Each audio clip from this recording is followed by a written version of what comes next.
Hi everybody, you're very welcome. I know people are still moving across, so I invite you all just to take a seat and make yourself comfortable.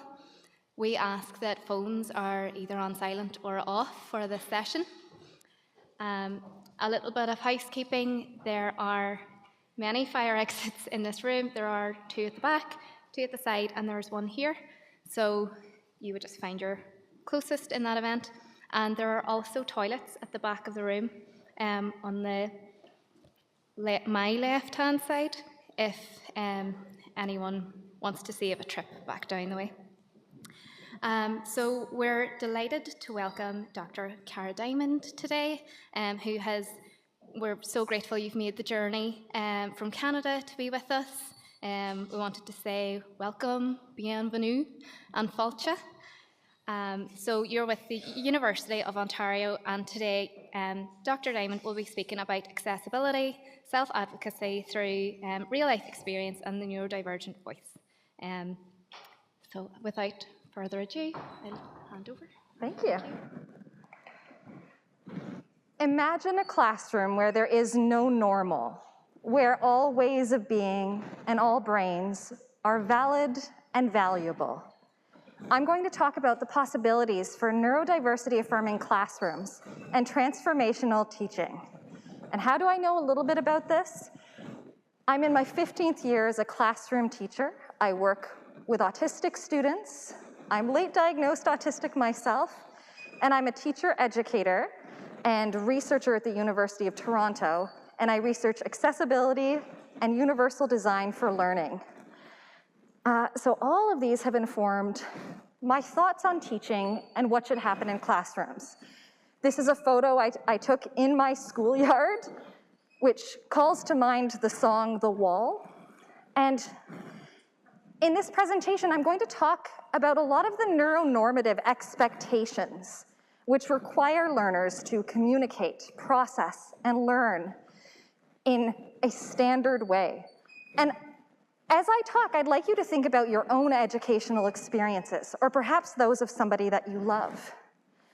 And when in your experiences did you feel valued?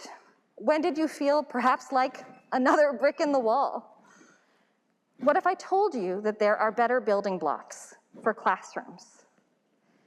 And as I share these insights into neurodiversity classrooms, I want you to consider what would have made the difference for you or your loved ones. So, a little bit about me. So I wear a mask because I really like that air of mystery. Actually, I am immunocompromised, but I love being able to still participate in things like this, but I know sometimes people get curious. So this is what I look like. So I've already told you some of these things about myself. I also wrote a book, Creating a Neurodiversity-Affirming Classroom, and I'm going to try to tell you a lot of insights from the book, but I couldn't fit it all into this talk, so read the book. Now, a little bit about my classroom. As I mentioned, I work with autistic students, and all of the pictures that I have that feature students or their artwork, of course, are shared with permission, and I blurred faces just in case. But what is really magical about my classroom is that it becomes a place and time where it is filled with games and debates and laughter and collaboration. Collaboration that initially is prompted by me in many cases, and over time becomes student-led, where they are spontaneously initiating projects. This past year, I had a group of students who decided they were going to create a presentation to pitch to Toronto City officials to improve our very underwhelming transit system. And let me tell you, if their ideas were implemented, it would be a much better place for everybody.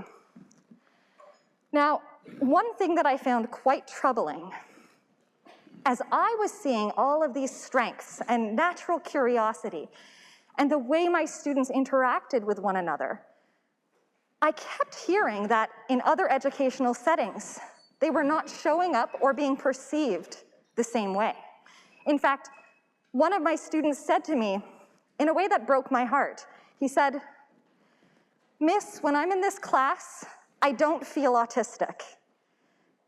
And that really hit me because what he was saying was the feeling of belonging in my classroom was not what he associated with being autistic. And that's something that fundamentally I would like to change.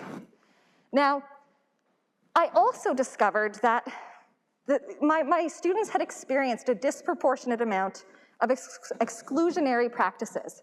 So I began surveying them. What kinds of things did they wish teachers did not do? And some of these insights are in my first book. And the overarching themes were things like this: being singled out, that sense of public humiliation, teachers overreacting or reacting in unpredictable ways, assuming misbehavior, and taking away recess. And these are students who need recess more than anybody.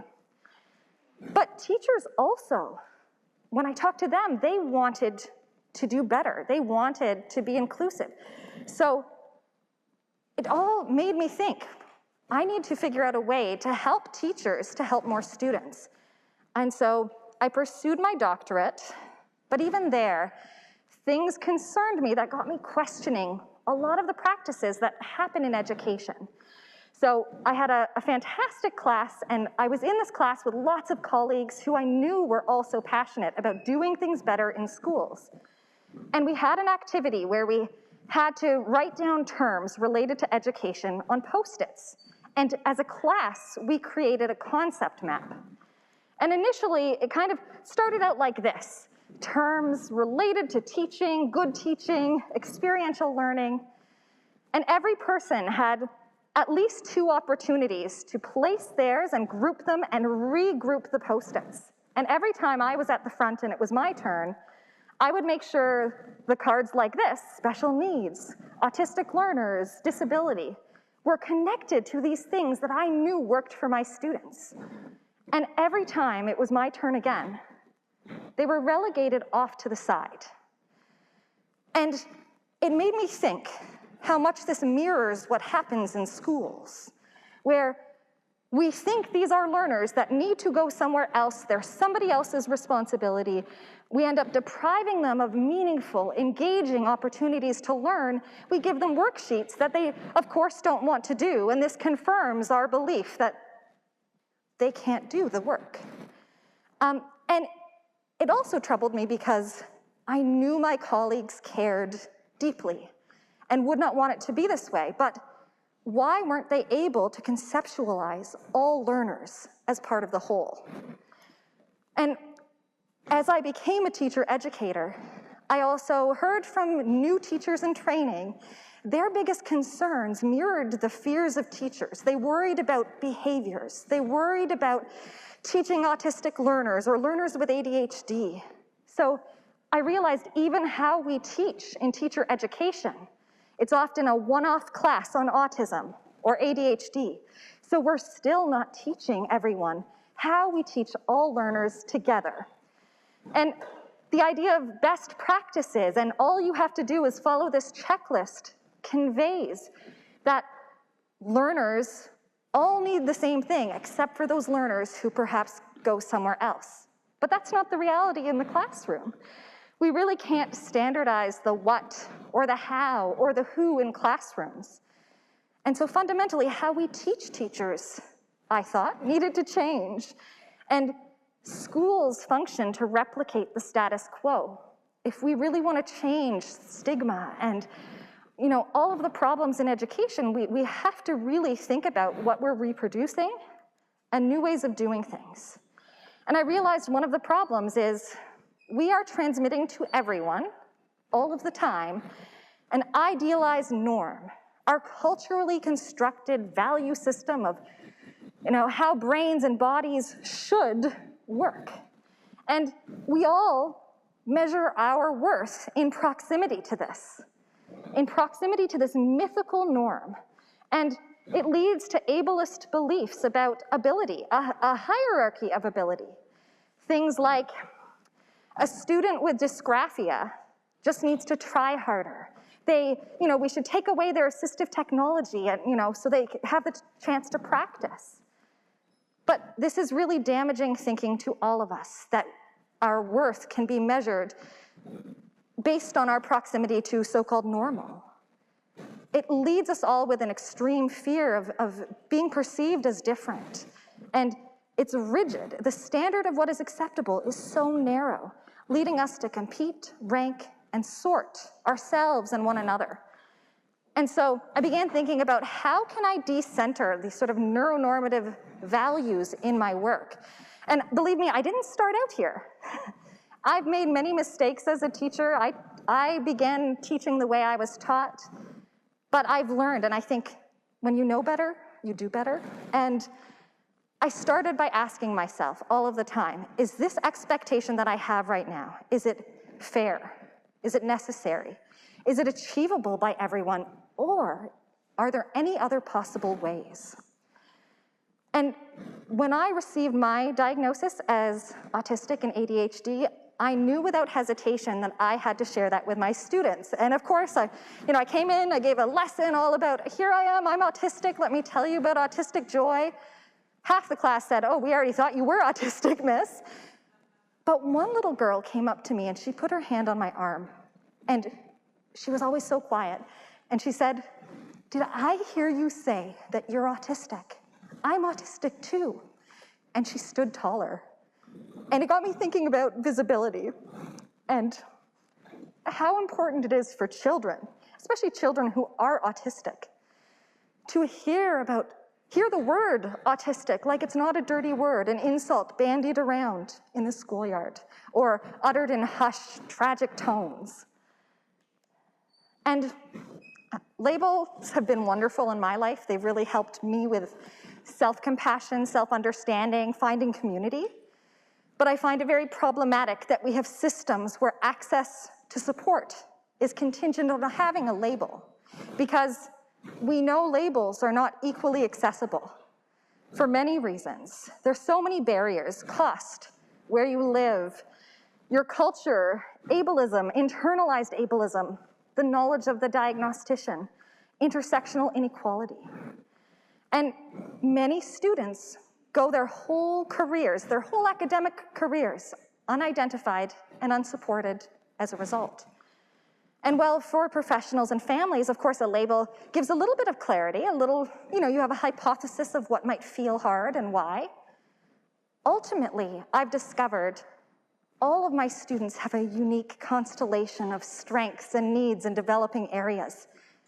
And I've learned so much more from asking them what their support needs are.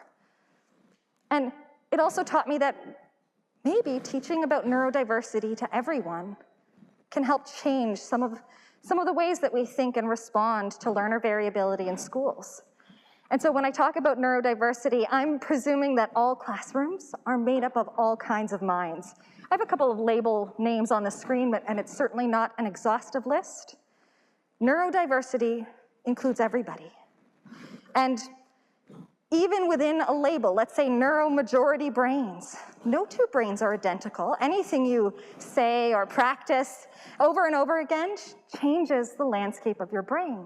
If you're left-handed, if you play violin, if you speak multiple languages, your brain is very distinct from everybody else that you know.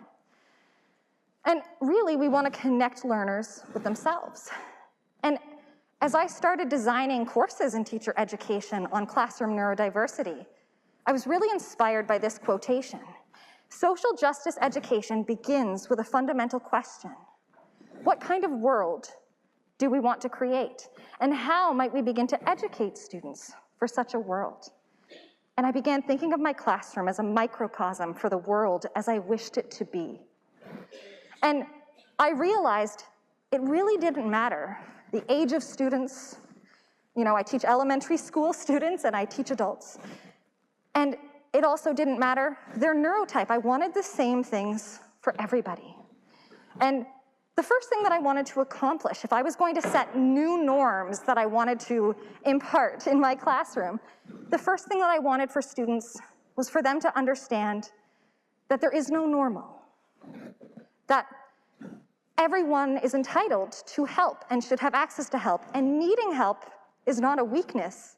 It's actually a strength to be able to ask for what you need.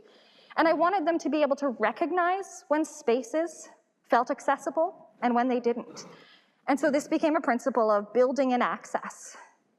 And then I realized, while I would love all students to know and be able to confidently advocate for things that they wanted, that this is easier said than done, especially if you haven't been listened to. And so I wanted to impart to students that their voices were important, and seek their feedback and act on their feedback and build in opportunities for choice and self-determination. And so this became a principle of agency. And then I also wanted to counter the narrative that our worth is our work, that, my checklist is more important than their needs. I wanted them to know that even if they didn't hand something in on time, they're still deserving of care and compassion. And so this became a principle of well-being. And when I was planning this talk, I tried to create like a Venn diagram of things that I do that are distinct in adult graduate education and things that I do that are distinct in elementary teaching. And it was basically a perfect circle. All learners benefit from things like creating an ethos of community care, where you have rituals and you greet everyone as they arrive, and you have that relational safety that ultimately leads to community safety, and developing norms as a group, where you come up with ideas for, well, what do we do when we're in breakout rooms and we want to have group interactions, or what do we do if it gets too noisy? You come up with those ideas and problem solve things together. And everyone benefits when you validate different ways of participating or sharing what students know, assessing students in ways that benefit them. And everyone benefits when you focus on the process of learning and get students measuring their progress against themselves and not other people. And being responsive to the things students are telling you will help them. And so how do we do that? The first essential piece is environment. And there's so many environmental neuronormative expectations, this being a predominant one, that schools are places to sit, listen, obey. One of my students just gave a brilliant speech one time about all the reasons schools are like jail. Sometimes you have to wear a uniform, you're guarded all the time, you go to the bathroom, you eat on a schedule, your recess is limited in duration, like you have no choice or agency, and if you make any mistakes, they add more time to your sentence. We don't want students feeling this way, and it isn't just the physical environment we have to think about, it's the emotional environment too.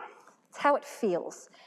We can't always see the sensory or cognitive or emotional overwhelm that students are experiencing.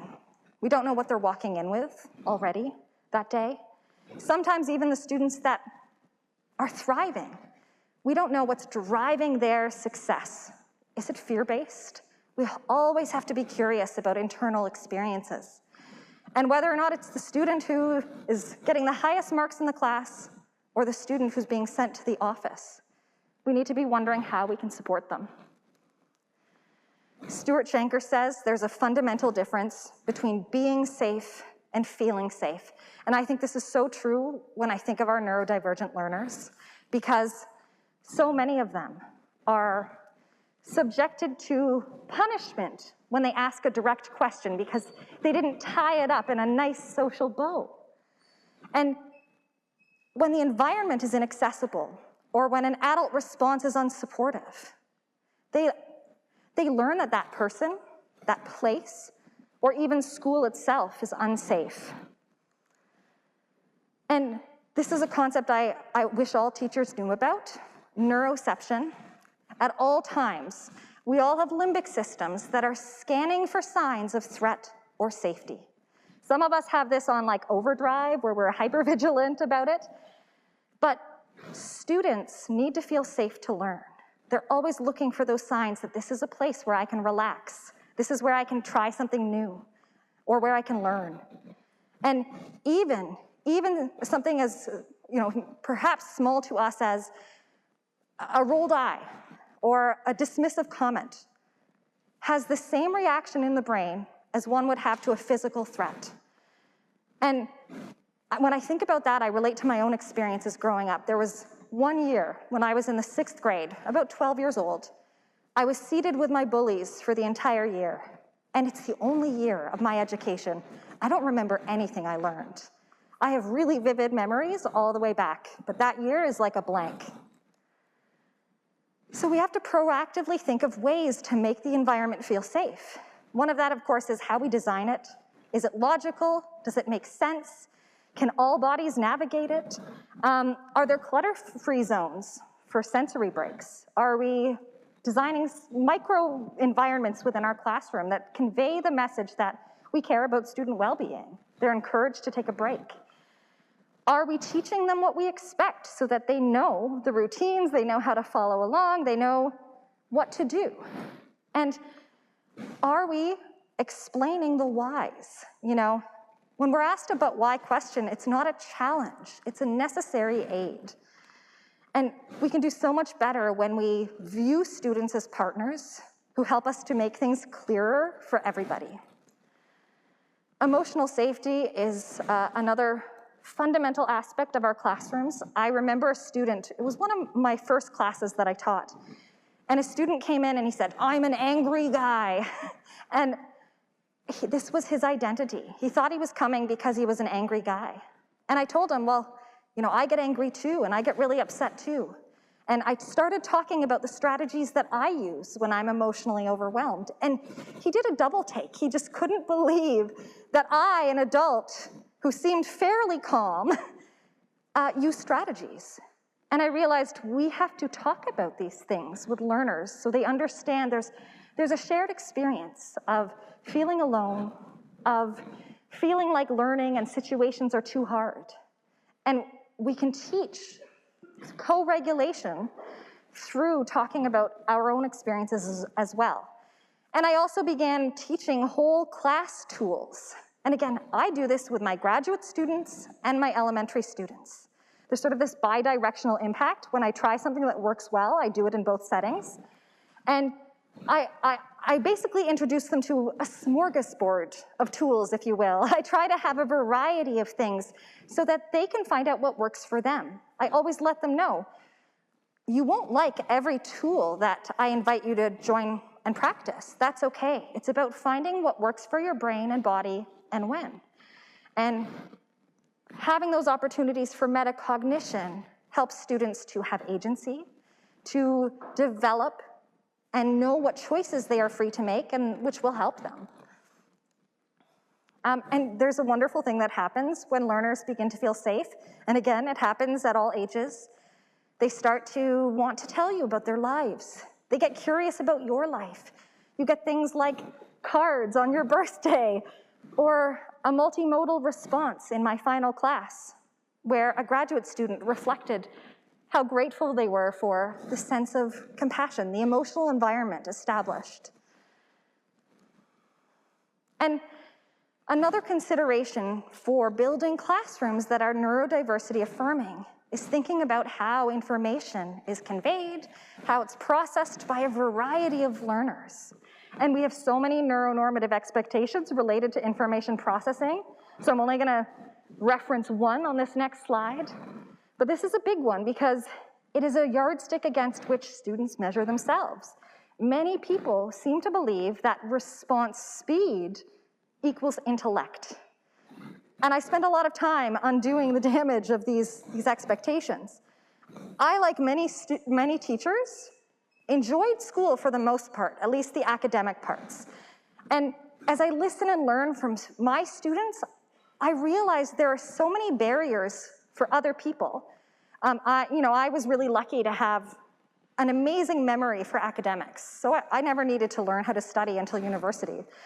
And that wasn't an advantage many of my learners have in my classrooms. So we have to be willing to listen and realize our communication preferences, even our preferences for how we like to learn. Like, I love role play and theater, but not all of my learners are going to love those things. So I have to make sure that I'm aware of that. I'm aware of other experiences besides my own, which gets across that idea of double empathy. We have to be curious about students' experiences and not assume when something isn't working well that it's the fault of the learner. I also like to spark curiosity, both in my students, but also when I present, about your own learning processes. So I'm going to ask a question. You don't have to answer out loud. But if I was going to introduce you to a complex board game, how would you like to be taught the rules? Maybe you're the type of person that you want somebody else to read you the rules. You ask a few clarifying questions. Maybe you need to watch the game first. Makes it safer to enter. Maybe you need to be told the rules when you need them, like it's going to overload your working memory if someone dumps all the rules at the outset. Tell me as I play. Maybe you're the person who needs the control of that rule book. And imagine if we pathologize that as rigid behavior. No, that's just what you need. Okay, this one's more for me. What happens to you when I say Galileo, Galileo? Maybe you think of this guy. Maybe you think of Bohemian Rhapsody. Maybe nothing happens. Or maybe something completely different I haven't thought of happens. I always think about learners with aphantasia who don't conjure up sensory information in their mind's eye. Schools often privilege visualization as a reading strategy. We have to be aware of this so that we can give other entry points, whether it's reading or, when we do guided meditations, it's not picture it like a movie in your mind. It might be you need an external anchor to think about, not something visual. We privilege the fastest hand raisers. I think that's because we're so nervous nobody else is going to answer. But we have to build in wait time so that learners don't make the assumption that, I don't need to think about this question because she's never going to pick me anyway. Spoken communication. So often we deprive learners who would benefit from augmentative and alternative communication because adults seem to think that it's less desirable to communicate in these ways when these actually enhance communication, even for learners like me who have semi-reliable, mostly reliable speech. And this one, I had a student once who worked for 15 hours on a visual Bristol board presentation, and he had fine motor issues, but the ideas were amazing. He was so proud to come to school, only to be told, you should have tried better, or tried harder. You should have put in more effort because it didn't look pretty. And we really have to be thinking about the ideas, how we're assessing, are we assessing in ways that benefit students? And so adjusting how we communicate is a really important piece. I think so many of us as teachers are aware, if you have a student who is blind, you're not just going to expect them to follow instructions you've written on the blackboard. It's a given, you're going to adjust. We also have to adjust for neurodivergent thinkers. We have to think about clarity, talking out loud, not assuming that our knowledge is our students' knowledge. We also have to explain things that might seem obvious to us because they might not be obvious to everyone in the room. And whenever we're designing tests, we have to look over those questions and think about other possible interpretations. I had a student and his grade 7 history test had a question that was something like this. How did the explorer Jacques Cartier come to be in North America? And my student wrote, by boat. He was correct. The teacher then realized, oh my goodness, I did not convey what I was actually trying to get as an answer. So that's so important that we always think and realize other people can interpret things in different ways. And building in different processing supports into all of our lessons and different entry points, movement, opportunities to watch before we expect students to do, visuals, not relying on one method to convey meaning. I love this visual. One of my students did a self-advocacy project, and she handed in about 20 pages of a comic strip about her experiences. And this always reminds me that eye contact is not a fair expectation. But we have to build cultures where we slow down. We slow down for everyone. I realize I'm not modeling that the best in this talk, but in our classrooms, we can prime and ask a question and say to everyone, I'm going to give some time before I open the floor for answers. We build that in. And explaining what the options are. We can have options where students show us what they know with whiteboards, with voting sticks, with gesture. There's so many ways to be creative and have students show what they know without having to use words. In my graduate course, students have said they really appreciate that I read out every contribution in the chat. To me, that's valid participation, just as valid as someone speaking out loud. Ultimately, we want learners to figure out for themselves what works best for them. And this comes down to honoring different ways of being and doing. And I've started at both levels to teach lessons on aspects of neurodiversity, different ways of processing. One of them that I think has made a huge impact on all of my students at all levels is on processing speed. Barbara Oakley uses the analogy that some people are race car processors. They very quickly think they know the right answer. Before you even finish the question, they're cutting you off with the right answer. Some processors are hiker brains. And you know what? On their hikes, they notice the bunny rabbits. They hear the birds, they see the plants. They take in more information, more nuance. They actually are more flexible because they can change their assumptions. And as I mentioned before, we have this ubiquitous belief that speed equals intellect, and we have to dispel that for students. After I teach that lesson, without fail, I have graduate students who reflect, oh my goodness, I always felt I was slower than everyone else, and that this was a reflection of my self-worth. Now I realize I was just taking things in a more nuanced way. Imagine if we taught that earlier.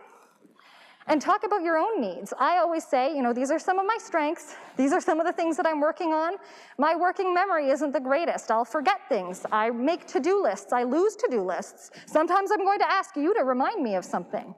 And I create a culture where it's okay to talk about needs for everybody. And then we get curious together. We share our experiences. So we might have a conversation about, how did you learn to study in school? Many of them say they were never taught. Many have developed strategies. One will say, I color-coded. Another will say, oh, I couldn't color code because I can't distinguish red from green. And that becomes such a source of insight for all of us. And then we can think about other better ways, like using shapes or bolding. And I also teach accessibility tools at both levels. So what that might look like, I'm going to show you one of my favorites. And I'm going to warn you because this might work for your brain. It also may not. So it's called bionic reading. First, this is regular reading, regular text. This is what bionic reading looks like. It bolds the initial part of each word. And for me, I'm a bit of a speed reader, but because I go so fast, sometimes I can miss the meaning. There's something about this that allows me to still be a speed reader, but my brain tracks every word. I'm better at retaining the gist. And there are extensions and things like that that can convert readings to bionic reading font. And it's been incredible seeing the impact of these tools, not just on children, but on graduate students. One of my graduate students wrote that I tried having text, text read aloud, and I found that it helped me, it was such a game changer for myself.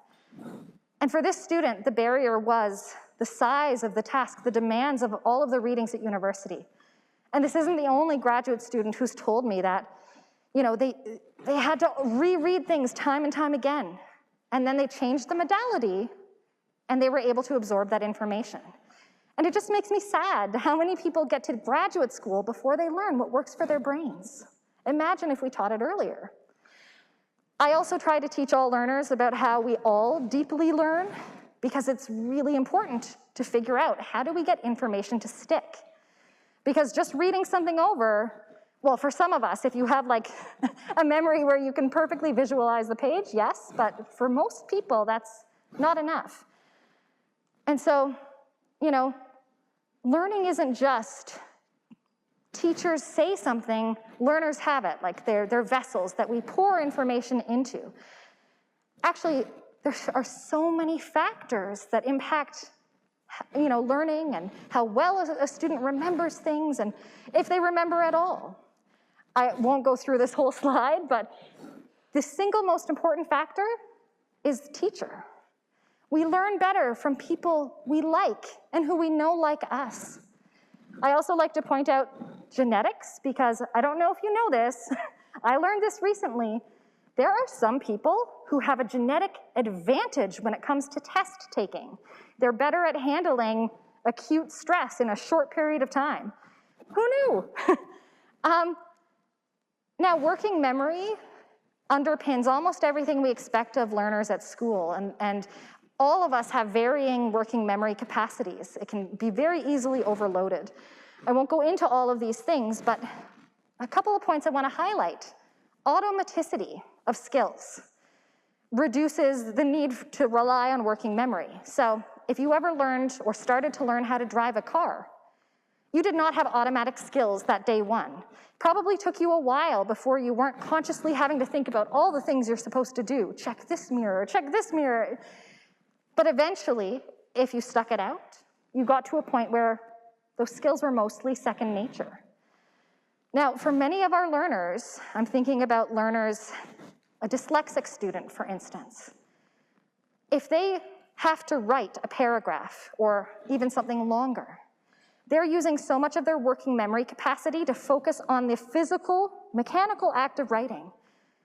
They're going to write something less complex than you can get if you have them do it as an audio note. It's not going to reflect what they know. And environmental distractions, for those of us who have attentions that, notice everything, you have to then use working memory to pay attention to what you're supposed to pay attention to, but you're also taking in everything else. It doesn't just become white noise like it does for some learners.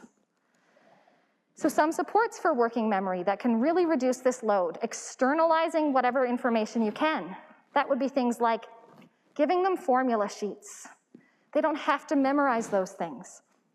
Clearing clutter, both in the room, especially at the front if you're expecting them to learn somewhere like this, and on the page, more white space. Having, questions that are bullet points and easier to follow. Things like less visual overwhelm in general. Exemplars can really help. Show me what I need to know when I know it. And I always do in my graduate course, because we use an online platform, I leave audio instructions along with the instructions, and I've been told it's very comforting to hear me read it to them. And helping to direct attention to main ideas. Not all of us are great at distilling information. I am terrible at this. I'm a bottom-up processor. It's all important, hence why planning talks is a little overwhelming. But letting students know, this is what's important to know. This is what's important to remember. These are the 5 main ideas. Reducing writing can help organizers, or providing notes for students, and teaching them about the power of retrieval. Retrieval is the #1 way to get information to stick. So that means you want to try later, after you've learned something, you want to try to remember it without referencing it, at least not immediately. And the more you revisit information, the stronger those neural pathways to that information become. We have to do something with information. And breaks have enormous cognitive and emotional benefits at school. I also think it's so important to know about monotropism, because when we tap into what learners already know, background knowledge, it does amazing things. It circumvents the need to rely extensively on working memory. I always think about this when I think about my brother Danny. Danny is autistic. He has an intellectual disability. If you ask him a question like, what did you have for lunch yesterday? He might blink and walk away. Like he'll become overwhelmed by the question. But if you ask him to tell the date that, the first Sonic video game came out, he can talk for like at least an hour on the history of video games. That is in his long-term memory. If you connect new knowledge to what he already knows, it's going to make him so much more efficient at accessing that information and understanding it. Interests help all learners when we bring in interests and when we connect to what they know, but especially from a neurodiversity lens, our learners with ADHD, our learners who are autistic, it's going to increase their curiosity, their passion. I have worked so much harder on projects throughout my academic career when I had a say in what it looked like and how I did it. Even in graduate school, I remember saying, oh my goodness, I can't write another reflection paper. Please, can I write a play? And I put in way more effort, but it was also more fulfilling to me as a learner. And interests are points of connection, not just to the material, but within the classroom. They're also recognition of personhood and can make our learners feel safer being there. And interest can also build new skills. My students, one of my favorite groups of all time, I know we're not supposed to have favorites, but they decided they wanted to make a promotional video for our classroom to show new students joining the program. This was their idea, not mine, but I decided to throw my plans out the window, and we learned. We learned how to write scripts. We learned how to storyboard. We had a director come and run the day we filmed like a film set. We learned so many things, and that was because I followed students' leads.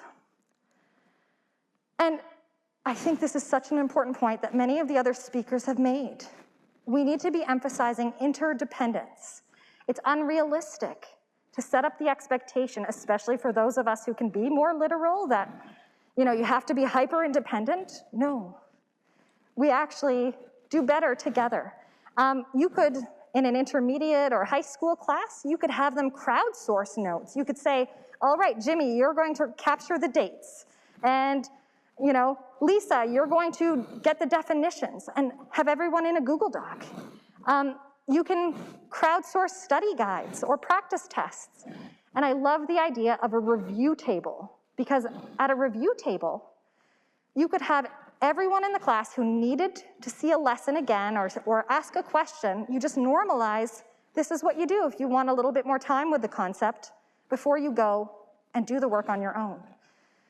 And teachers should expect that for any subject you have, you're going to have learners who are ready to take that information and use it, and you're going to have learners for whom it's a new concept. Experts learn differently than novices.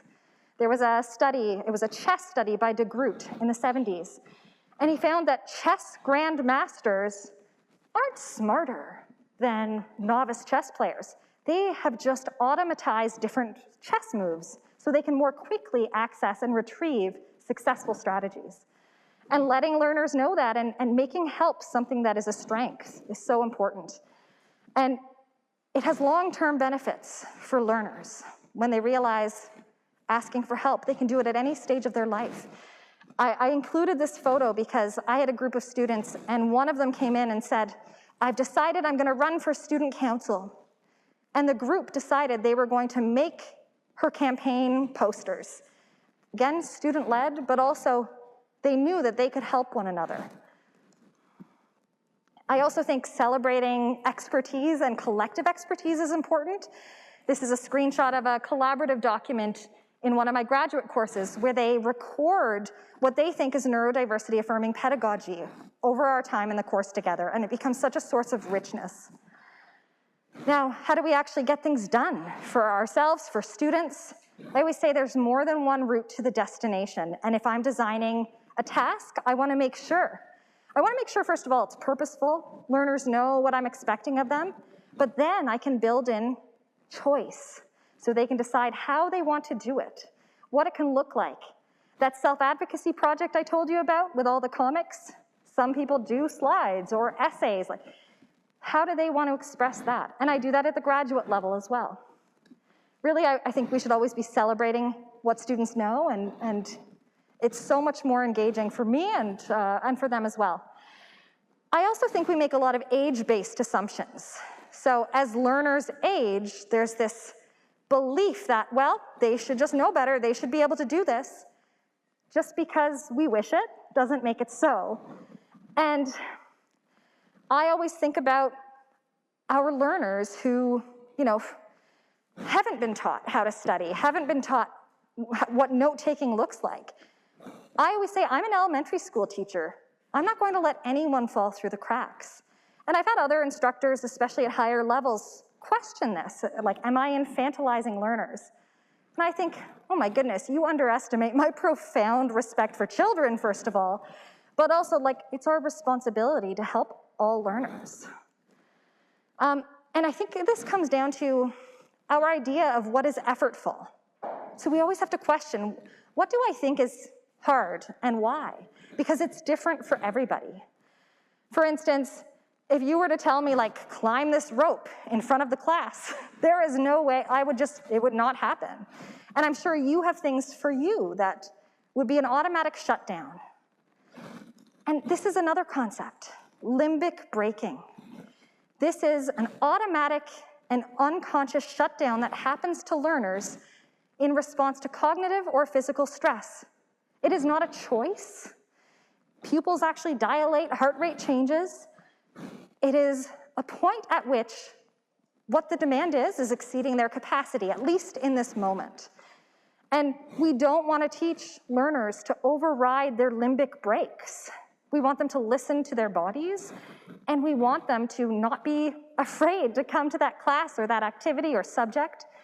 And instead, it's really important that we build capacity.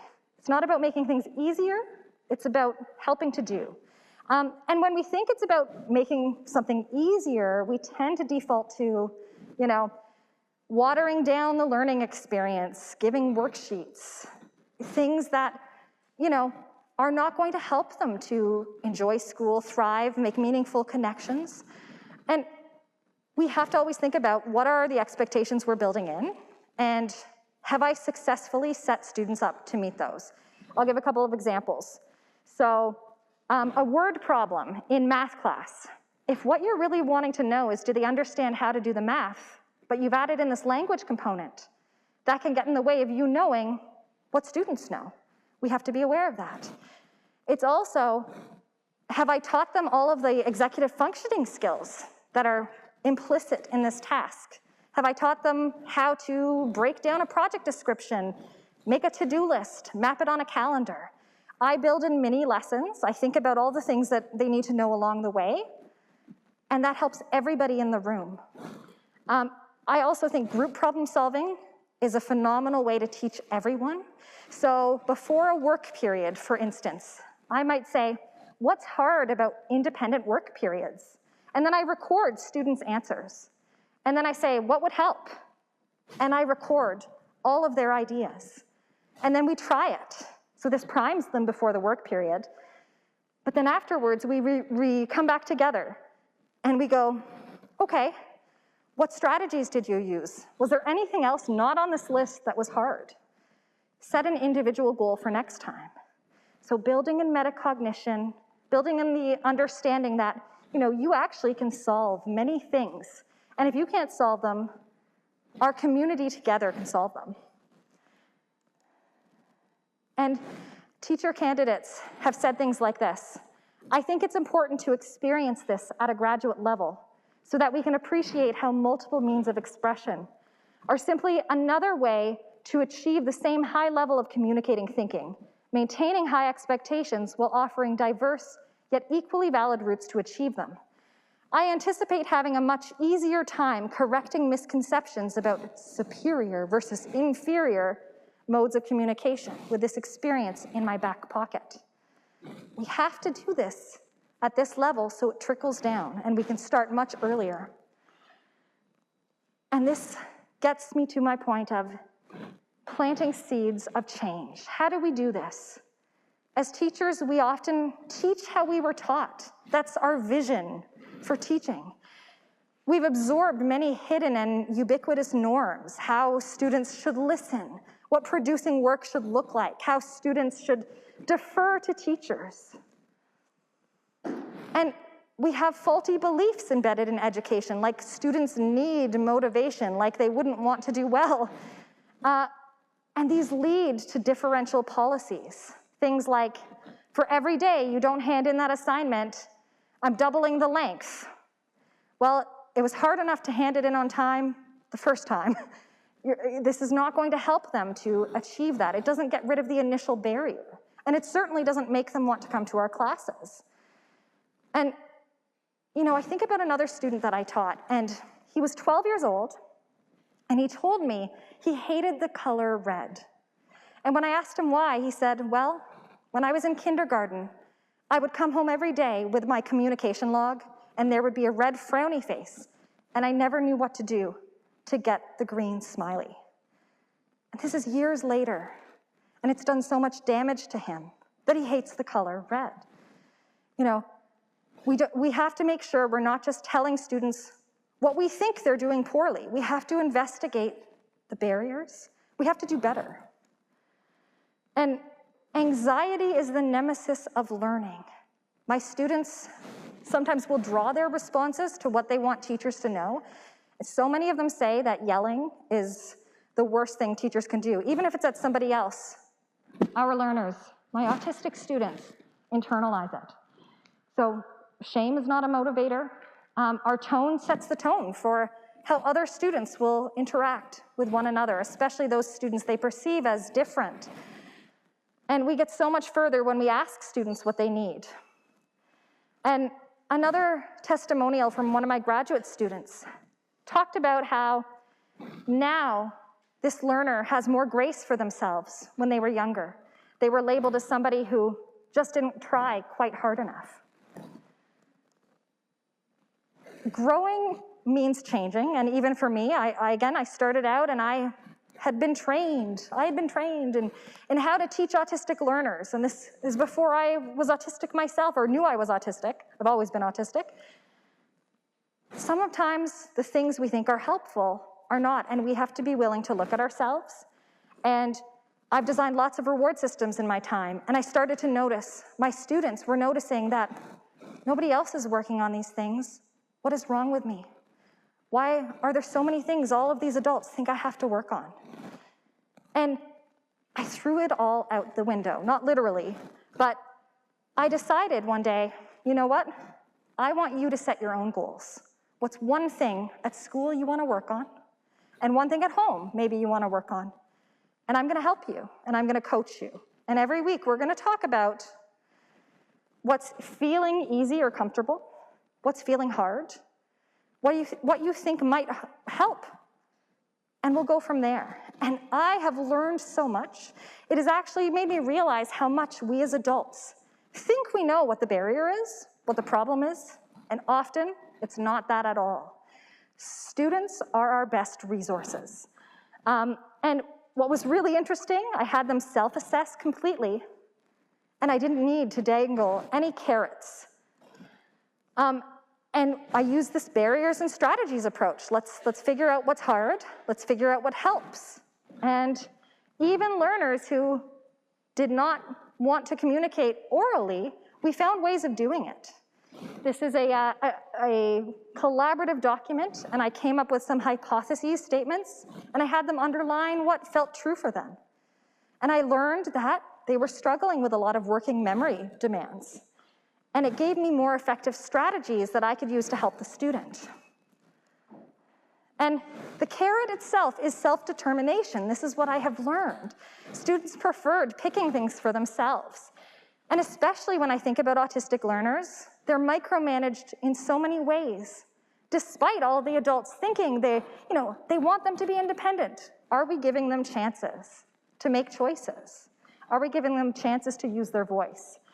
And so that's so important to build that in, if that is our vision for neurodiversity-affirming schools. And I've even moved to group conferencing, where I step out of the equation and I let students support one another, because I want them to know they don't need me. They can do this, and they have strengths to offer and support to offer to others. So if you take anything away, I want you to think about assuming variability as the norm in classrooms. I want you to think about choosing curiosity and compassion over compliance.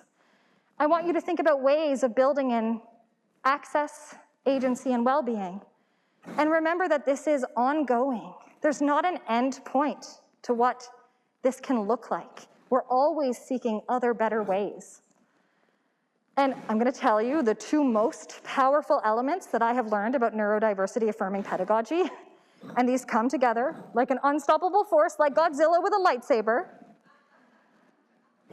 And this is the combined power of teacher and student self-reflection and partnership.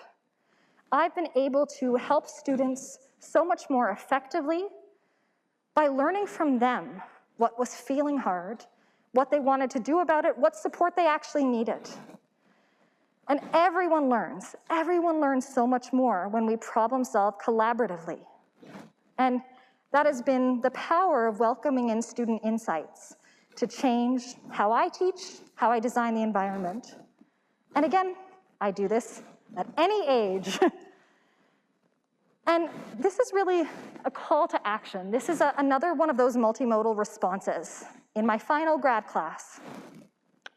And this student wrote, she was grateful that in our time together, she came to realize, I'm not broken.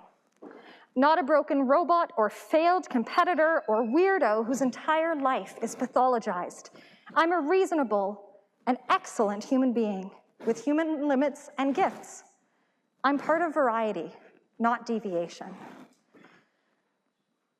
To me, this presents a new possibility, a world where students haven't already internalized their differences as personal failure. And that's only the start of what is possible. And I want you to think about all of the spaces in which you exist, because we don't just need to do this in education. We can do this in any of our communities, in our families, in our workplaces. What are the seeds you would hope to plant? And how might you nurture those? Neurodiversity and neurominority needs, like mine, like my students, these are not increased burden. They're not an additional cost. In fact, we should be seeing them as sources of richness and potential, as catalysts for better systems, better ways, as safer ways of being for everybody. So I want to thank you for planting those seeds of change and compassion and more comfortable worlds for everyone. And I will be signing books at stand 3, and thank you. I'm terrible at ending things. So we'll come up to the coffee break, and we'll just invite anyone else to stay on for any questions. Are you comfortable? Yeah. So everybody, it is time for coffee, but if Cara's happy to take a few questions here for anyone who wants to stay on. I'm sure from listening that we're all feeling really inspired, and it's no surprise that you have an award for your initial teacher education, because that was just wonderful. If you want to put up your hand if you would like to share a question, and we should have a microphone. Do we have someone with a microphone? Hi there. Hello. I don't know if you can see me. Thank you. That was beautiful. I have a lot of questions, but I'll try and just choose one. I appreciate that you have such a unique opportunity to share and model with your students because you're neurodivergent. And I wonder, would the message be received the same from a teacher or an adult or whatever who is not? And yeah, these beautiful strategies that you're sharing, I think part of the value of it is the way that you share from your own experience. So yeah, just any comments on that? We need allies who represent all learner variability. So I think absolutely teachers who are not neurodivergent can still be teaching in these ways and validating all of the learners in their room. Again, I don't just teach about neurodivergent processing, I teach about all processing. So I think a teacher who is not autistic can be a wonderful support for autistic students as well. Yeah, certainly. Hi there. Thank you very much for that, really great and inspiring. I'm interested to know how widespread your approach to neuroaffirming practices across Toronto. You may or may not be aware that the UK government is really interested in the Ontario approach. What I'm nervous about is that how well researched have they gone into that, and how well is this approach really part of natural practice across the country? Great question. I don't know how widespread it is. I can tell you that I'm part of a self-study of 3 university instructors using this approach at the University of Toronto. So not very robust sample, but actuality implies possibility. In fact, we're doing this And we do it at multiple levels, shows that it can be done. And I hope that one day, I would love to not have a job in this field anymore. I would love to not need to teach teachers about this. But I love hearing that other places have more robust models and are really working on this. It's such important work. Hi. What would you do if you explained that you are autistic to a group of children in a space where it's highly stigmatized, and you got the reaction of either the children taking you less seriously or coworkers taking you less seriously, or at least asking the students not to ask further questions because it's not something to be talked about? I've gone into many classrooms, grade 7, grade 8, like tough ages, and I have shared and disclosed with the whole class. And honestly, I've never had a class treat me disrespectfully. And often these are classes where I know that they have used autistic as an insult, but I talk about that. We talk about how we don't use anyone's identifiers as insults.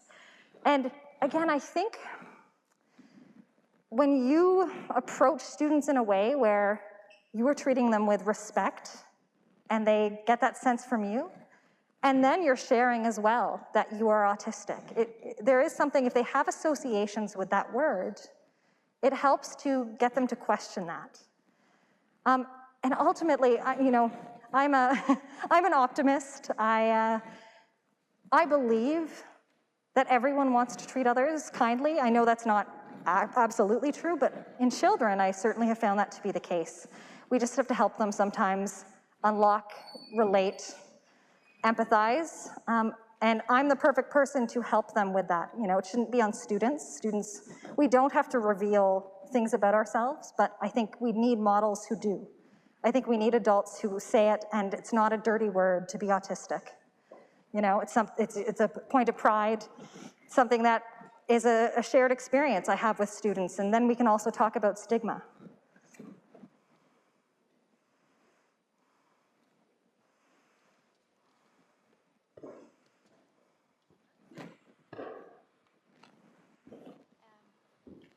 Thank you so much, and thank you to everybody for staying on and for being patient with my introduction. Probably was a bit rushed earlier, but yeah, if we can just show our gratitude, and thank you so much.